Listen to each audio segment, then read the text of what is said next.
ఇప్పుడే మంచిర్యాలకు సంబంధించినటువంటి ఎస్ఐ గారు వచ్చి నాకు ఈ కాంగ్రెస్ ప్రభుత్వం పెట్టినటువంటి అక్రమ కేసుకు సంబంధించి నోటీస్ ఇవ్వడం జరిగింది.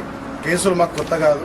తెలంగాణ ఉద్యమంలో ఆనాడు సమైక్య రాష్ట్రంలో కాంగ్రెస్ ప్రభుత్వం పరిపాలన చేసినప్పుడు 200కు పైగా కేసులు ఎదుర్కొని ఎన్నోసార్లు లాఠీ దెబ్బలు తిని ఎన్నో సందర్భాల్లో చెంచల్గూడ చిల్లరలపల్లి జైలు జీవితాన్ని నిర్బంధాన్ని అనుభవించినటువంటి ఉద్యమ బిడ్డను నేను. ఇవాళ మళ్ళీ తెలంగాణలో కాంగ్రెస్ ప్రభుత్వం పరిపాలన కొనసాగుతున్నటువంటి తరుణంలో వాళ్ళు అక్రమంగా ఇష్టం వచ్చినట్టుగా కేసులు పెడతా ఉన్నారు. ముఖ్యంగా నేను మన ముఖ్యమంత్రిని వర్ష పదజాలంతో దూషించినని చెప్పి నా మీద ఈ కేసు పెట్టినామని చెప్పి ఇందాక ఎస్ఐ గారు చెప్పారు నోటీస్ ఇచ్చే క్రమంలో. నేను ఒకటే మాట్లాడుతూ ఉన్నా, మరి ఈ ముఖ్యమంత్రి ఆయన స్థాయిని మర్చి కేసీఆర్ గారిని ఉద్యమ నాయకుడిని రాష్ట్రాన్ని 10 సంవత్సరాలు పరిపాలించిన మాజీ ముఖ్యమంత్రి గారిని పట్టుకొని ఇష్టం వచ్చినట్టుగా విమర్శించినటువంటి తీరును మొత్తం సభ్య సమాజం తెలంగాణ సమాజం అంతా కూడా చూసింది. అదేవిధంగా మా మాజీ మంత్రుల్ని మా నాయకుల్ని మరి కాంగ్రెస్ ప్రభుత్వంలో ఉన్న మంత్రులు కానీ నాయకులు కానీ ఎట్లా విమర్శిస్తూ ఉన్నారో ఎట్లా పరుష పదజాలంతో మాట్లాడుతూ ఉన్నారో ఇలా రాష్ట్రం అంతా చూస్తూ ఉంది. సోషల్ మీడియా వేదికగా ఇట్లా ఇష్టం వచ్చినట్టుగా అవాకులు చవాకులు పెళ్తూ ఉన్నారో దుర్భాషలు ఆడుతూ ఉన్నారు. వాళ్ళ రాష్ట్రం అంతా కూడా చూస్తూ ఉంది. ఈ కాంగ్రెస్ ప్రభుత్వం చేస్తున్నటువంటి ఎదురుదాడి చేస్తున్నటువంటి దుర్మార్గపు తిట్ల దండకాన్ని వాళ్ళ రాష్ట్ర ప్రజానీకం కూడా గమనిస్తూ ఉన్నారు. రాబోయే రోజుల్లో ఖచ్చితంగా తగిన రీతిలో బుద్ధి చెప్పడానికి తెలంగాణ ప్రజలు సమాయత్తం అవుతూ ఉన్నారు.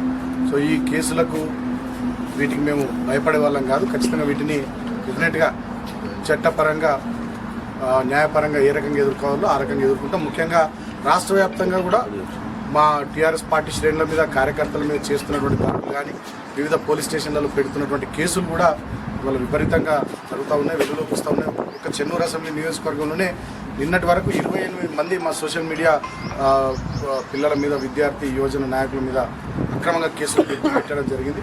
ఇవాళ నేను కూడా ప్రజలను ఆలోచించమని కోరుతూ ఉన్నా. కేవలం బీఆర్ఎస్ పార్టీ నాయకులు కార్యకర్తలు మా సోషల్ మీడియా పిల్లల మీద కేసులు అయితే ఉన్నాయి.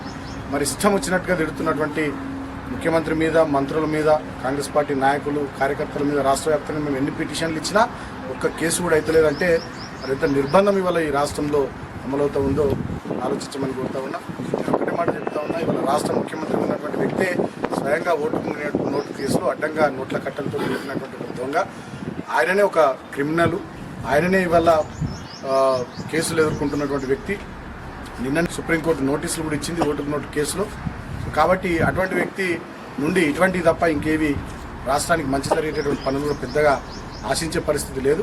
సో ఎన్ని నిర్బంధాలు ప్రయోగించినా ఎన్ని కేసులు పెట్టినా వేటికి భయపడేది లేదు. ఎందుకంటే ఇవాళ మేము బతికే ఉన్నాం, మా నాయకులు కూడా బతికే ఉన్నారు. మా కళ్ళ ముందర తెలంగాణ తెచ్చినటువంటి నాయకుడిని పట్టుకొని తెలంగాణ కోసం అహర్నిశలు తప్పించిన నాయకుడిని పట్టుకొని తెలంగాణ నువ్వు గొప్పగా అభివృద్ధి చేసిన నాయకుడిని పట్టుకొని ఇష్టం వచ్చినట్టుగా మాట్లాడితే డెఫినెట్గా చూస్తూ ఊరుకోవడానికి మేము తెలంగాణ ప్రజలు ఎవరు కూడా సిద్ధంగా లేరు.